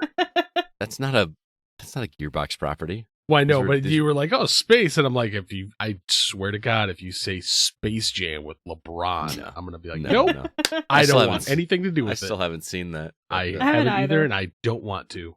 All right, well, I'm going to shut up about pinball because I know nobody else cares, but There's I don't probably know. like 2 or 3. it's really difficult because I love Zen so much. I really do. I have put so many hours and dollars into Pinball FX over the years. It's difficult for me to speak negatively about what they're doing, and I get it. The license is there. You know what I mean? And they, in order for them to sustain, they've got to come up with some way to do revenue. But at the same time, the argument of, well, if you want to play the old tables, just go to the old client, feels very much like, well, we have an offline console. It's Yeah. called the Xbox 360. You know what I mean? Like, Mhm. it's just a convenience thing, you know, to be able to. It's not even so much that I want the new engine. Give me the old engine in Pinball FX and let me port everything over so I just don't have to go back and forth between apps to play whatever tables I want. I don't care. You know what I mean? Yeah, Anyway, that's my 2 cents, and I will get off. off your soapbox. And I'm going to end on a positive. Because again, if you have not played Pinball FX, it is an outstanding thing they've put together. The physics in these games and the level of detail they've put in these tables is outstanding. They're so good. The Addams Family table, the Getaway table, which is one of my favorites from my childhood, they feel like you're playing the actual pinball table. You're just not physically seeing it. You're seeing a digital representation. No. If you are brand new to the series, highly recommend you to jump in and give it a shot. Start with the Back to the Future table. That table is great, and it's got a very easy barrier of entry. But for people that have been entrenched in it for as long as I have, there's very little incentive to hop on over, and it feels like they're catering to people that haven't been fans of it, which I get. That's what they want. They want new people to start that revenue stream again. But it at some point it feels a little like a slap in the face to longtime fans. So. And I will give you credit. I will say Zen does make some phenomenal tables from what I've played. Mm-hmm. Because I've played some of the 360 era like standalone ones, like the originals. Well, no, like there was like the Stern pinball collection and the Williams one that they did. Nowhere near in quality. And no, like they're awful. But these from the last time that we played, like they do feel like you're actually playing a table, because like even the slight movements, like where it's like, oh yeah, you hit the table a little hard, and you can actually watch the ball if you don't tilt, watch the ball kind of track off a little. Oh, you can bump the table, like you totally can. Oh yeah, but it's actually part of the strategy. It's really cool. So. All right. Well, before we get to our topic for the week, I want to remind everybody about our social media outlets. If you'd like to join the community, be a part of the conversation, first off, head over to facebook.com/groups/thegocast. We've got an awesome community over there that we keep updated as often as we can. And the same goes for our Discord server. There's a link in the show notes for that server if you'd like to join. We would love to have you. Also, if you are up to it, please drop us a review wherever you listen to the podcast. If we get one on Apple Podcasts or anywhere where you can actually type a review, we do read it on the show, positive or negative, and we'd love to hear from you, things that we can do better. And it also helps us get the word out there about the show and get into more ears. We would appreciate it. Lastly, our website is thegamingoutsider.com. There you'll find links to all of our episodes in the past, all of our Patreon content, and all of our written content, including Zach's 2022 Games of the Year. You want to see what his top 10 look like, and you can check that out there. Also, Zach did reviews for Dead Space as well as Wanted Dead, which he talked about last week. So be sure to check that out. We would appreciate it. Again, the website is thegamingoutsider.com. With that, let's go ahead and jump into our From the Outside In topic.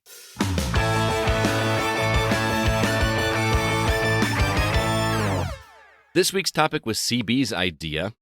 Super Nintendo World opened at Universal Studios in Hollywood recently, so we wanted to talk about what other properties we'd like to see get the theme park treatment.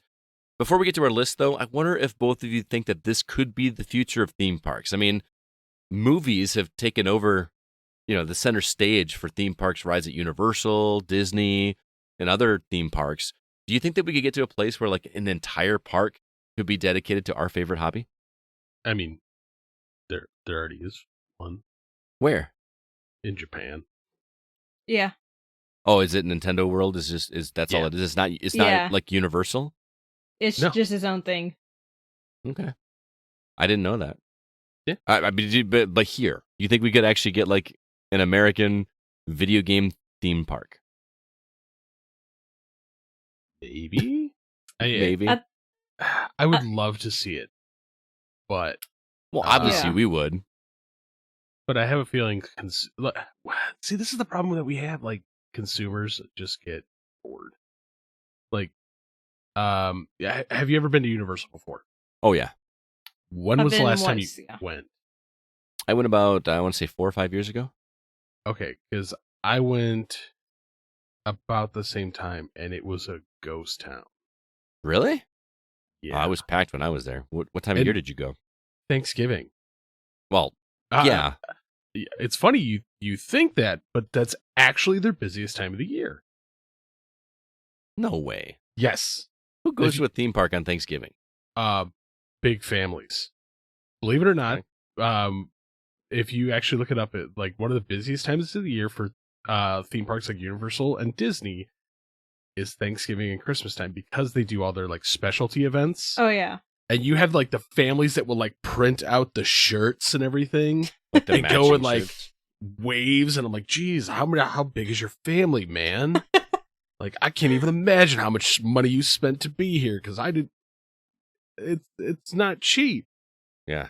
because Especially you get like those fast passes or whatever. oh, you're Oh, telling yeah. me. But we went there because it was like before my dad got really bad, so Mhm. we wanted like one last hurrah, let's go to Disney. Yeah, I remember that. And so we went, and Disney was packed, stupidly packed. And we're like, you know what? We did the 4 Disney parks. We're like, hey, let's check out Universal. We never waited more than 5 minutes. Nice. For And that's a good time anything. to go. It But is. but when the park is open, because like you always go in the park, like as soon as it opens, it's wide open. Right. When we went to Universal, yeah, there was no lines at all.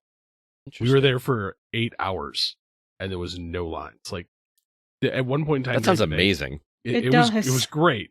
But at one point in time during the day, I think we walked for about 5 minutes, and we didn't even see another person, Wow. which is weird. Well, is that a product of theme parks in general, time of year, or just not adding enough new stuff? There's not a big But draw. this is like Universal. They got Harry Potter.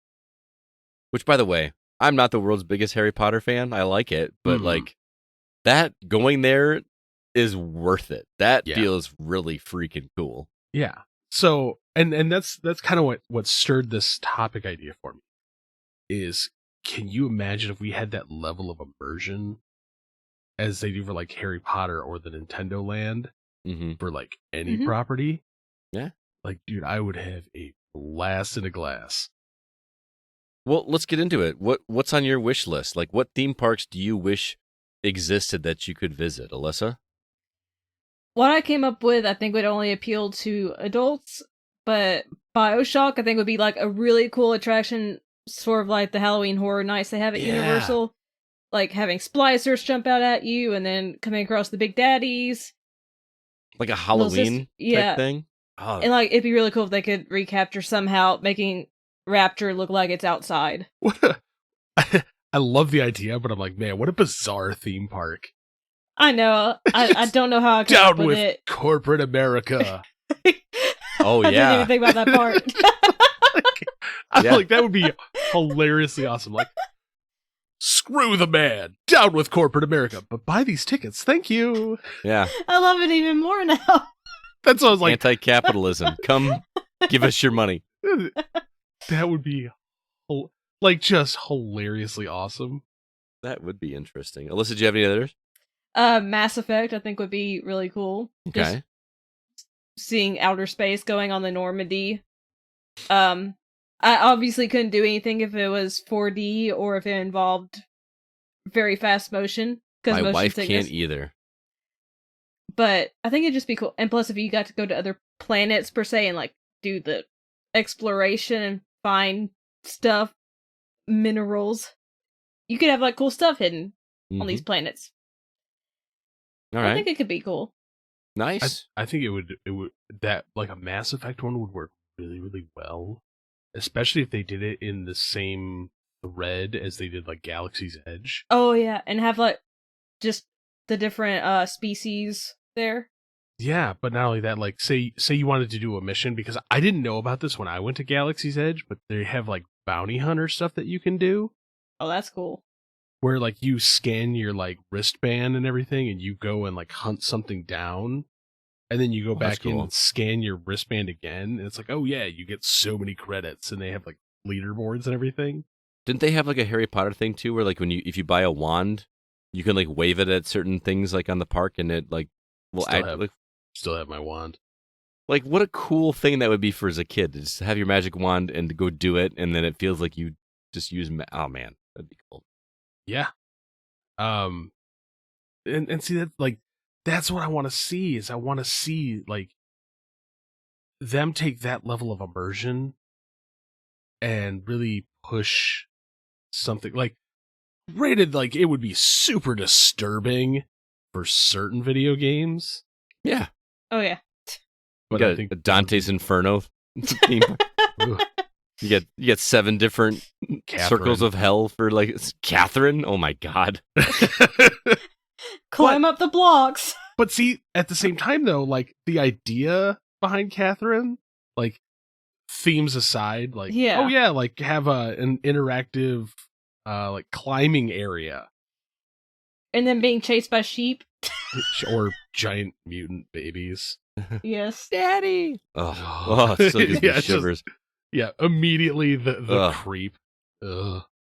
And I think that's the thing is that I feel like it would be difficult to center like an entire theme park around one game. I think it'd have to be something like Minecraft. Honestly. Minecraft would be really Bethesda good. Land. Bethesda Well, yeah. Land. But That'd be I cool. mean, I feel like theme parks, even though a lot of the rides and stuff are made for adults, the themes, the things that are going to draw, or they're going to get people there, are going to be the things that draw children, right? You're not going to Mhm. have a God of War theme park. You're not going to have you could, but they would appeal to us, but we're going to go one time and be done. I feel like theme parks are trying to get kids to come back and, Yeah. multiple times, you know what I mean? Because they want you in there to buy all this stuff. So Well, I mean, I think something, I mean, you'd have to find something that has a large library. well, I mean, Nintendo's the easy answer, right? For that reason, and because of a lot of their properties, are very kid focused or kid friendly. So, I mean, Mario is already doing it, right? But that's all it is Mario. Everything is Mario. Like, what if you had an entire theme park that was just Nintendo themed, and you had a Mario section, you had a Kirby section, you But- had a, Well, what I was saying was with Mario, at least, like you have a large library to pull from. it's true. yeah. Probably the biggest, because I mean, you could even incorporate sports titles. You could do, I mean, think of Mario Sunshine. You could have a ride where you have a little flood and you get to shoot water at stuff. Like, You could have a Mario Galaxy one and make it a 4D ride, oh man, just zooming from planet to planet. yeah, sounds great. I mean, Zelda. I mean, Yeah. what a world to like model a theme park after would be great. Like what they did with the Hogwarts castle at Universal. Hyrule. Imagine Hyrule, man. I mean, I know I'm obviously be like the cool. target audience for that, but like just being in that world and hearing the theme music, and instead of a magic wand, you get your own little ocarina. You know what I mean? Like that you play a song at certain places and it does things, make a scarecrow dance. I'm getting giddy thinking about it. Well, not only that, but I mean, you could even incorporate some water with the Phantom Hourglass. Yeah. Or what's the kid Zelda game where he's like rolling around in a Wind boat? Waker. Yeah, that's the one. Mm-hmm. You can tell my Zelda knowledge is fantastic. It's better than your Metroid knowledge. But here's the thing, like you could even have like pots hidden around the park and like Smash 'em. look in the pot and be like, "Oh, look, I found rupees." Look, Smash it's a lot this easier pot. just to reach in and grab the rupee out of there instead of smashing it. Or The smashing part's so fun. but they could be like foam pots and you hit them and they break apart. No, But then no, when you have, walk you know away, how- they like reform. No, you know how they have those places where like you can pay like $20 or whatever and just go like smash stuff with a baseball bat. They Mhm. have that, but it's all clay pots. You just go in there and you can Oh, that'd be so satisfying. pay $10 to smash a clay pot and you get a little goodie on the inside. And Scott, you're just it's a you're good excited. idea. It's I'm a not saying good it's yeah. not. It Oh, is a oh, good it's idea. not. The joy on my face is what you're Yeah. You're just like, commenting on. It'd be amazing. Oh, you get to take home your own little fairy in a bottle? All until the the way one around kid the like park? drops and smashes it, and you're like, Yeah. "Oh no!" Oh no, not You the know how, like, fairy. At Universal, like when you go to like the Jurassic Park one, they've got like just ambient like noises and of dinosaurs or birds and stuff like that. You're going around Hyrule and all of a sudden you hear, "Hey, listen!" You're like, "What?" What are you talking about? You're gonna have a bunch of kids running around with candles trying to burn bushes. That too. That too. Man, get your own boomerang. Just boomerangs flying around all over the park. I could see how well that's gonna go. Bow and arrows. Just the insurance policy would be a nightmare. Yeah. So what's on your list, CB? Nuka World. I knew it was going to be a Fallout reference for you. Like I purposely avoided putting that one on my list because I knew Fallout was going to. But did you ever play the Nuka World stuff? Was it the DLC or? Yeah. I played all the DLC, so I did. Yes. So like running around that Nuka World theme park, dude, that was awesome. I don't even think you need to make Nuka World. I think you could just make a Fallout themed, and there could be one ride that is called Nuka World. Oh no, like you could make it like a Disney. Like one section is Nuka World. You could, but I want there to be a vault. I want like a ride. You know, like when you're queuing up. That's like the Cinderella Castle. Is the vault. But like you get to start when you're standing in line. You know, I always have like interesting stuff to look at while you're like bored standing in line. You're just going through the vault. And then like the ride starts with you opening. They actually have a giant vault door that like unlocks and then rolls out of the way. And then you like roll out. Oh, dude, that would be so cool. Can you imagine if you had the Disney Imagineer budget? Yeah. And built the Wasteland? Mm-hmm. Like, and that's the fun part about it, is there's so many pop culture references throughout all of that. Mm-hmm. That as you're like walking through the park, you're like, hey, look at that. Oh. Or like the random weird teddy bears that people do stupid things with. And they could sell Vault Boy bobbleheads in the gift shop. Vault Boy bobbleheads? Your drinks are the flavors of Nuka-Cola? Dude, yeah. Yeah. Did you ever in Fallout 3 go to the Nuka-Cola plant? Yeah. And I did. And they got those robots that are like they're doing an advertisement for Nuka-Cola, and it's like super, but they leave the one spot empty for whatever brand they're doing. Come on over here and try a Nuka-Cola, and you have it. Like, it's really funny to me. Or the Sunset Sarsaparilla. I don't remember that. I do remember. Oh man, in New Vegas, if you found the star bottle caps. Oh yeah. And see, that's the fun part, is like you could have that area. You could have like collectibles like that. That'd be just so cool. But instead of hidden Mickeys, though, you have the stuffed bears. Mm-hmm. That are like all around the park doing stupid things. I mean, the branding's already there. I mean, you could have your Jangles the monkey. Mm-hmm. Oh, I want it so bad. I'm with you, dude. And instead of wands, everybody gets their own little pipe pistol that you can shoot the things with. No, the thing that stood out to me from Fallout was like, I don't know if I call it a crossbow. It was like a weapon that was made out of a toy car and a rubber band. Do you remember that? Yep. Like that would be cool. Man, I want to go to a Fallout themed. See, I'm telling you, man, like it's a great thing, and it's so different that I feel that like kids and adults could both get into it. I don't know if kids would, because they're not going to recognize it. Kids are not going to have played Fallout, and Fallout's already an old game. Dude, if there's a theme park about the Bible, there is.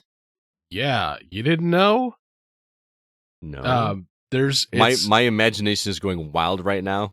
Oh, dude, it's actually in Orlando. There is a Bible theme park. Like hide in a cave for 3 days. Well, like go through the Ark. There's another one in Kentucky where you can somebody actually built like a full size Ark. Wow. Oh, wow. Yeah, dude, it's stupidly huge, and it's in Kentucky. Is there a section of the park based on Song of Solomon? Because now you're talking my language. I don't know. I didn't go. I just saw it on the sign, and I'm like, that's weird. I don't want to go there. Dude, there is the theme park in Korea, if you know what I'm talking about. I don't. Is it Korea or Japan? I don't know what you're talking about, so I don't know if it's Korea or Japan. Know. There's a giant theme park with cylindrical objects. Oh, no. If you catch my drift. I mean, I could go one of two ways. Male cylindrical objects. All which right. even has rides. Oh, my goodness. Yeah. That's what I'm saying. Like there's actually an abandoned theme park which is dedicated to the Wizard of Oz. Mm-hmm. You can look it up online. Somebody like went into it and it's abandoned, but dude, it's so creepy. Yeah. Yeah, I can imagine. So like the fact that there are theme parks out there for everything, so Oh, I yeah. feel that like a Fallout one could still work, especially for kids, because if you have enough interactive exhibits, like That's gonna be the key. blow away the raiders, kids, they're coming to steal your caps. And then at the end, you can, blow up Nuka Town. Like, how are they gonna get that by with kids? I don't know. But see, the fun part about it is with kids, like they're doing these little missions, and you could give them bottle caps. Yeah. And then, It's your currency. but like if the kids collect enough bottle caps, they can get like a Vault Boy bobblehead. Mm-hmm. But what kids even know what bottle caps are? They're like, what's this thing? I mean, Todd Howard likes to make Skyrim for everything, so why? No. Her point is that, like nobody Yeah. drinks. The only bottle caps we have nowadays are on beer, unless you like really hunt for like pop that has a screw top on the top. Everything's a plastic bottle or a can now. Yeah. True, but that's the fun part about it is Yeah. it's you're learning Oh yeah, True, yeah. that's how you sell a kid. Come to Fallout theme park and do and some learn, learning, kids. Yeah. Well, let's see what our community thought. Alyssa, I'm going to start with you over on Facebook. Why don't you read that first comment for us? Lynn Green writes, I'm sure these two picks are probably an easy out, but I would like to see a Fortnite theme park. They can have the most well-known locations that change from time to time, and all the characters walking around can be fan favorites as well. With such a history of locations and characters, it could be insane. As well as they could have certain times set up where it's a giant free-for-all tournament with Nerf guns. It would be epic. Make it laser tag. That way we can actually like have a game, Yeah. like an actual battle royale with laser tag. No, it'll be Nerf guns because Nerf actually has the licensure with Fortnite to make Fortnite weapons. Ah, okay. Okay. Yeah. My second choice would be the Halo universe. Being able to walk around half of a park and see Master Chief and other Spartans would be awesome, and then make your way to the other half and see the Covenant. A man can dream, lol. If they put the kind of money into either of these like they do Disney World, I could only imagine how awesome they would be. Oh man. I- Halo draw for kids, I feel like is gone. No, I don't think it is. But I see some funny things with both these parks. So Okay. the Fortnite park and everything, actually, like as much as I dislike Fortnite, I think it would be a brilliant idea. I don't know how that's not happened already, honestly. Yes. Especially with like how the game changes from season to season. Like there's a crack in the sky and Yeah. Well, can you imagine like the logistical nightmare on updating your park constantly? well, it depends on how you did it. If you did like a giant dome or something that you could just like project something different on the ceiling. Yeah, but every season they change the actual layout of the island. Oh, do they? Okay. Oh, I Yeah, didn't know so that could be a problem. Okay. But yeah, like just because you rotate in the characters and everything. So my biggest thing with the Fortnite one would be the licensing nightmare that would come with that. With Fortnite? Yeah, Yeah. since they do crossovers with so many different properties. Oh, look, Kratos is here this week. Haha. You wouldn't have to do that. You just incorporate the regular characters. That would be easy. People Yeah, could but cosplay as like those things that they want to as guests, and you're fine. Fair enough. But you could do the big musical acts too at this. Mm-hmm. So that would be fun. I love the idea of a Halo theme park, Mm-hmm. but randomly getting teabagged in a theme park Oh just sounds my God. awful. Just picturing people like running around pushing you over, and then a second person running in, and oh my God. The waivers you'd have to sign to get in. Oh, I feel like Halo wouldn't work just because at some point it feels like war propaganda or something. You know what I mean? Like somebody's going to complain about that. You know, I it's mean- difficult to make a theme park like, hey, let's go to war. but we're going to war with aliens, man. I know, but still. It could be a lot of fun, but if you made it a big battle arena, I mean, just going and seeing like a giant, Master Chief, like while you're standing in line and stuff. I don't think people realize how tall he is. Yeah, isn't he like 8 feet tall or something like that? Yeah, 8 feet tall and like 500 pounds. Yeah, like it's you just play it from his perspective, and it doesn't seem that big, but that'd be interesting. Xbox theme park. This is you have Halo Land.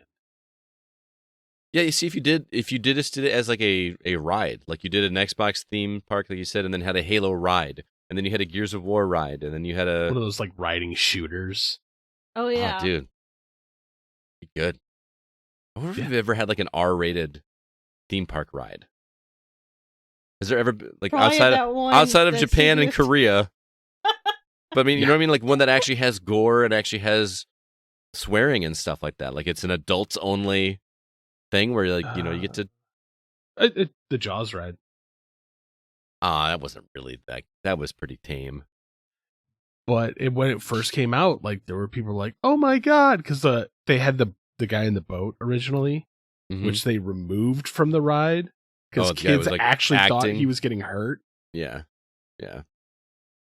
CB, why don't you read the next one, because I think this might be the best idea out of all of them. Yes, Brian Lewis. It would be cool to see a Sonic-themed water park, and the slides could loop around and have little fountains that make rings that you splash through on your way down, and the concession would have things like top-notch chili dogs. I love this idea, but have you ever seen the movie Action Park? Yeah, I was gonna say as a water slide, that's a bad idea. Yes. I think just like a regular roller coaster, like, and then you do like the hologram thing where like it over the track there's like spinning rings, and as you pass through them it makes that ding noise, while you're picking them up, like that. That's where you do your loops and stuff like that. But Action Park has taught us that water slides with loops do not work. But no, I think a Sonic one would be awesome. Like, outside of Mario, that one makes so much sense. It does. Yeah, because again, vast library. I mean, you could just do Sonic 1, and each one of the different areas of the theme park are the different zones, which I would have a blast with. Yeah, I mean, I've only recently got into the Sonic series, and that whole thing just makes absolute sense. I like honestly, with the way that Sega used to love to throw money around for stupid crap, I'm honestly surprised that there's not a Sega Land.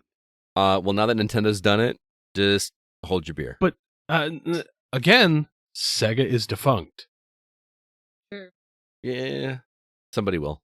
Who owns the license to Sonic right now? That part of Sega still exists, but they just make games now. Yeah. And merchandise, and the money's there. That'd be an investment, but it would make so much money. It would. Musha. Nobody knows what that is. Sean Coates writes in and says, how about a Grand Theft Auto Land? It can be modeled after GTA 5. Oh, never mind. That's pretty much LA.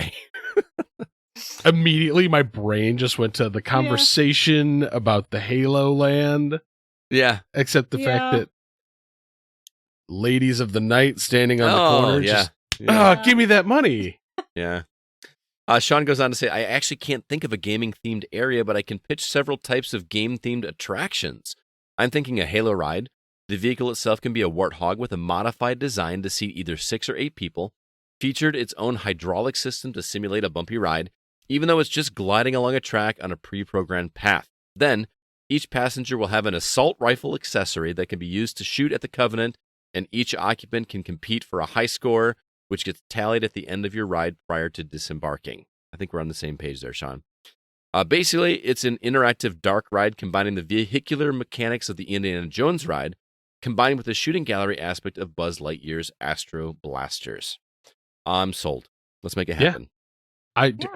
Dude, I would love to see it. Or even if you were one of the stranded Marines and Master Chief came to save you and drive you away to safety. Yeah, I like it. Alyssa, you're up.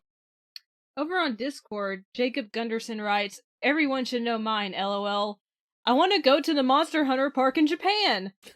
I would die to see life-size replicas of the monsters. I just have to learn Japanese, and I'm good.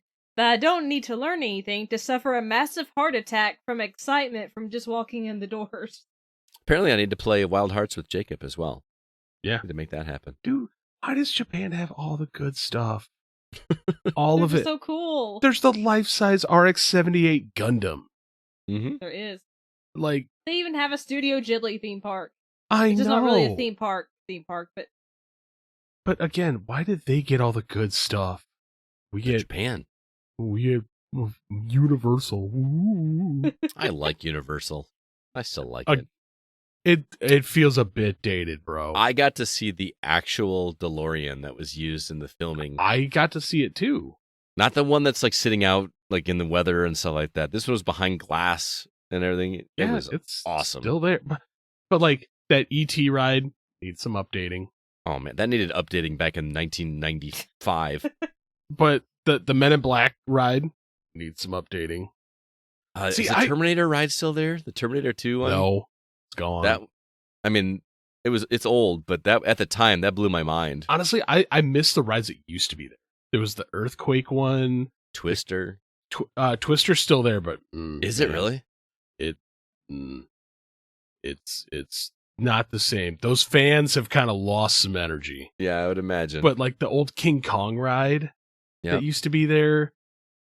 There was the Ghostbusters one, but then they had the fire that burned it down. There was a Back to the Future one there at one point. Yeah. Like you there's sat in a DeLorean. Fast and the Furious one. I did that one. That was actually kind of fun. Buh. I thought it was kind of fun. Buh. You just don't like the movies, so. Dude, that ride was boring. Shut up. Read the next comment. Rusty on Discord. I'll grab the low-hanging fruit before anyone else. Hyrule theme park. Yeah. Yeah, we get it, bro. Trust me. Yeah. Lost Woods could be a fun hedge maze. That's Slingshot great. archery games for prizes or rupees to be exchanged for prizes. Perfect. Horseback riding in a Gerudo Valley area. Nice. Lake Hylia Water Park area. Hyrule Castle as Link versus Ganondorf ride. Shadow Temple for scarier, more mature experience. A Wind Waker boat ride with a canon game would be great too. Okay, I'll stop now. Nintendo, I'll take a check. Those are all fantastic ideas. Yeah, let's Yeah, throw they are. an underwater temple area and just make sure there's scuba divers around in case Nobody can get out. Yeah, get lost for a while. Oh no, you got to make sure to wear your iron boots. But then you get to like take home your own master sword. Except it wouldn't be as cool as a lightsaber where like you craft your own and make it your own. Majora's Mask. Oh, dude, yeah. Let's do it. See, I'm really hoping. See, because isn't the Super Mario Brothers like? It's just like Nintendo Land. Mm-hmm. yeah. So like they have the bigger ability to be able to like morph those different areas. So they could totally do it. They could do a Zelda. They could do Metroid. They could do Kirby. They could just do everything and just have different sections. They could just the Kirby area would actually be hilarious with the one recent game where it's like, oh look, Kirby swallowed a car. Yeah. Just have a car wrapped with a Kirby. Or the yarn one. Remember Epic Yarn? Where everything was made out of cloth and stuff like that? Yoshi's Woolly World. Woolly World too, yeah. Last one comes from Nifty Plays. This is our newest Discord member over there. He says the game is very recent, as of 2 years, but a theme park of Genshin Impact. The world is very expansive. Right now there is 4 out of 7 nations available. There is room for growth, so many characters. There have been themed events and games with Chinese New Year, Lunar New Year. It would give a chance for cosplayers to be hired as the characters walking around and conversing with people walking around. I would pay to go to that. Now, this is Scott talking, but I haven't played Genshin Impact, but the idea of just hiring people that cosplay just to like be in a world in a video game, that's awesome. That's a really good idea too. You know, like you go to Disney and you get to meet Mickey Mouse, right? Mm-hmm. Get to meet Princess Zelda. Get to meet Mario. Like all that stuff just writes checks itself. I don't understand why it's not more of it. Well, especially with like video game, like it is the biggest industry in media, Mm-hmm. bar none. Yeah. So I'm kind of amazed. It's like, oh yeah, let's make another ride for a movie that everybody's going to forget about. Yeah. Like, just, oh, come on. Like, it's there. Just do it. I agree. That is all of our comments. Thank you so much to everybody that wrote in and contributed to the conversation. It was a good one. And CB, thanks for the idea. That was awesome. Stay tuned to the social media outlets for next week's topic. We're hoping to get more responses from you guys. It helps make the conversation great. But that's going to do it for this episode of The Gaming Outsider. Thank you so much for listening. This episode was either produced by Kevin or produced by myself. I don't know yet. Hopefully it's Kevin, for your guys' sake. Kevin put this together. And all the music you hear is written and performed by Grant Henry of Stemage and Metroid Metal. His website is stemagemusic.com. Please be sure to email us if you have any questions or concerns. Our address is feedback@thegamingoutsider.com. CB, do you have any parting words or maybe a non-video game related recommendation for the audience? I have one to stay away from. Okay. Oh. I saw Winnie the Pooh, Blood and Honey. Oh, is it? Really? I didn't know that was out already. Yeah, it's out. Don't. Is it bad? Oh, that movie's a mess. Is it really? Yeah, I saw really bad reviews for it. Dude, it's such a like. I was hype trained for this movie when they announced it. Mm-hmm. But man, did they screw the pooch on this? Oh man, I was kind of liking the idea of doing something different with that. Dude, franchise. and I was all for it. I was on board. I'm like, let's do something weird. Yeah, and it is something. They went too weird. No, it's just awful. Like the acting is bad. Oh no. The effects are even worse. Really? So when somebody gets hit with an object and you can see it almost looks like they took like a handful of like spray paint. It's so bad. That's a bummer. And granted, yes, $100,000 budget. Wasn't expecting anything, but it almost feels like a tribute to the old Trauma films. I don't know what that means. Toxic Avenger. Yeah, Toxic. Like those films.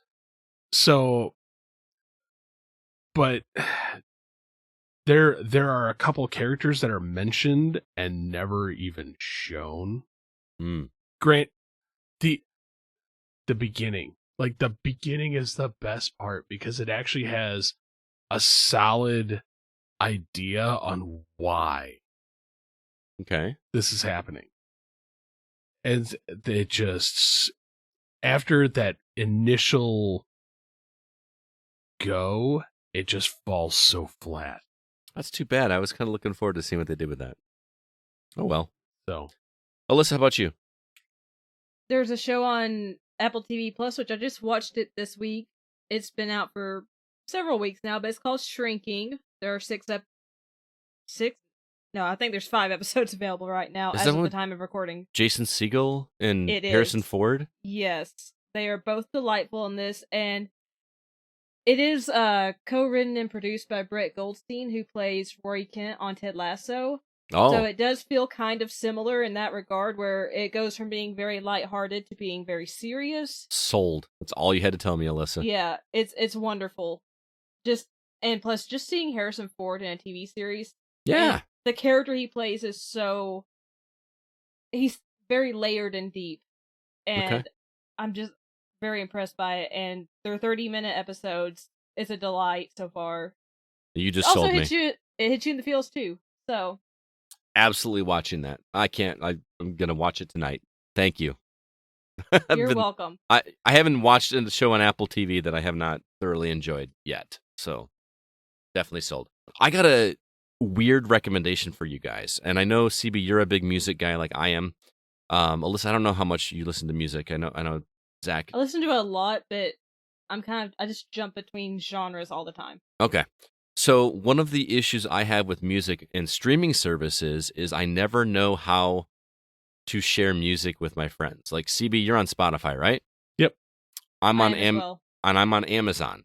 So if I had a really cool song I wanted to share with you guys, or maybe a playlist that I curated myself that I want, hey, listen to this playlist that I got. If I'm on Amazon, I can't do that with you guys, right?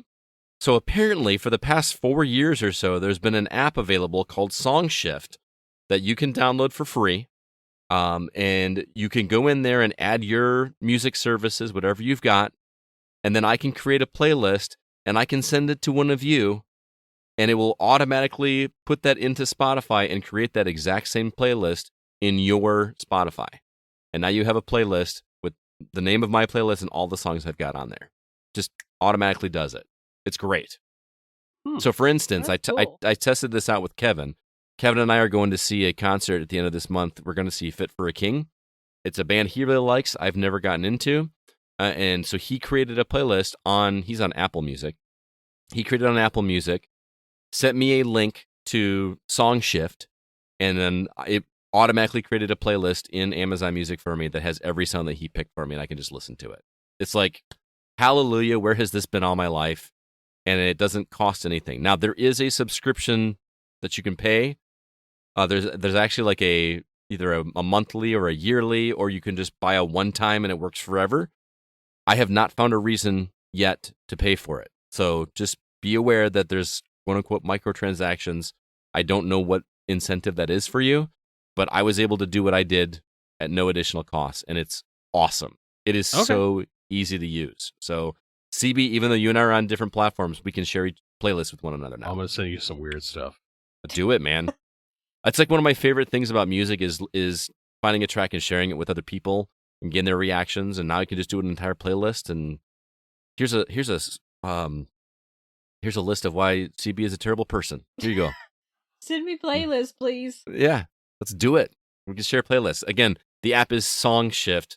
It's like a game changer for me, and I love it. So, but thank you so much, CB. Thank you so much, Alyssa. It is a pleasure as always.